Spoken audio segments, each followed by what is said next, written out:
Hi friends, இப்போ நம்ம என்ன பார்க்க போகிறோம் அப்படின்னா எட்வர்ட் சி டோல்மனோட காக்னிட்டிவ் மேப்ஸ் பற்றி பார்க்க போகிறோம். ஸோ இவர் வந்து என்ன சொல்கிறாரு அப்படின்னா learning builds internal mental maps அப்படிங்கிற வார்த்தையை வந்து சொல்கிறாரு.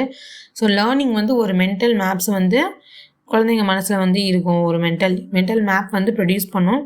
ஸோ இவருக்குரிய கீவேர்ட்ஸ் வந்து latent learning and sign theory. இது ரெண்டையும் வந்து இந்த ரெண்டு கீவேர்ட்ஸ் வந்துச்சுன்னா எட்வர்ட் சி டோல்மன் நம்ம போடணும். லேட்டன்ட் லேர்னிங் அண்ட் சைன் தியரிங்கிற அந்த கீவேர்ட்ஸ் வந்துச்சுன்னா எட்வர்ட் சி டோல்மன் வந்து நம்ம வந்து போடணும்.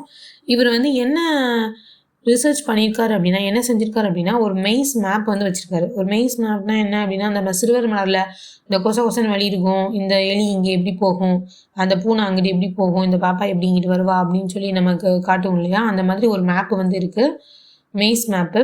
கொசன் வழி இருக்குது, ஒரே ஒரு வழி மட்டும்தான் சரியான பாதைக்கு போகுது. ஸோ அந்த மாதிரி இருக்கிற அந்த மேப்பில் 3 விதமான எலிகளை விடுறாரு. 3 எலிகளை விடுறாரு. 3 எலி, முதல் எலி வந்து என்ன செய்யுது அப்படின்னா, அது வந்து கரெக்டாக வெளியே வந்துடுது. ஸோ கரெக்டாக வெளியே வந்துருச்சு அப்படின்னோடனே, வழியை கண்டுபிடிச்சி வெளியே வந்தோடனே அதுக்கு வந்து சாப்பாடு கொடுக்குறாரு.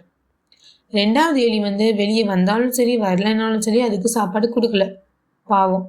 3வது எலி வந்து வெளியே வந்துருச்சுன்னா மட்டும் 10 நாளைக்கு ஒருக்க வந்து அதுக்கு வந்து சாப்பாடு வந்து கொடுக்குறாரு.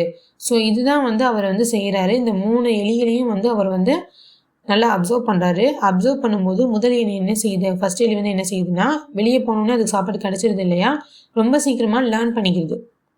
ஸோ இதுதான் வந்து மேப் அப்படின்னு சொல்லி மேப்பை வந்து மைண்டில் ஃபிக்ஸ் பண்ணிவிட்டு வேகமாக வெளியே போகுது, சாப்பாடை வாங்கிக்குது.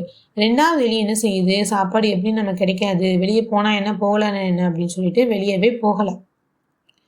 3வது எலி வந்து கஷ்டப்பட்டு வெளியே வருது. எப்படியாவது 10 நாளைக்கு ஒருக்கையாவது ஒரு தடவை சாப்பாடு கொடுக்குறாங்க இல்லையா, அதனால 3வது எலி ரொம்ப கஷ்டப்பட்டு வெளியே வருது. ஸோ ஆனால் வந்து ஒரு விஷயம், ஒரு ரிவார்டு வந்து கிடைக்கல அப்படின்னாலும், ரொம்ப லேட்டாக அந்த 3வது எலிக்கு ஒரு ரிவார்டு வந்து கிடைச்சாலும் அது வந்து லேர்ன் பண்ணுறதுக்கு தயாராக தான் இருக்குது அப்படின்னு சொல்லி இவர் வந்து சொல்கிறாரு.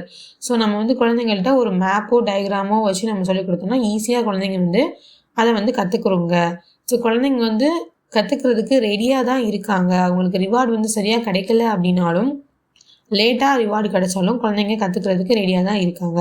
ஸோ இது ஸ்கூலுக்கு எப்படி இம்ப்ளிமெண்ட் பண்ணலாம் அப்படின்னா, ask students to draw school map and create flow charts map வச்சு ஸ்கூலுக்கு வந்து ஸ்டூடெண்ட்ஸ்க்கு வந்து சொல்லிக் கொடுக்கலாம். ஓகேவா? ஸோ இதுதான் வந்து இவர் சொன்ன தியரி. ஸோ இவர் சொன்ன தியரி வந்து ரொம்ப முக்கியமான theory. Thank you friends, keep supporting. Next theory வந்து அடுத்த வீடியோவில் பார்க்கலாம். லைக் பண்ணுங்கள், ஷேர் பண்ணுங்கள், மறக்காமல் சப்ஸ்கிரைப் பண்ணுங்கள்.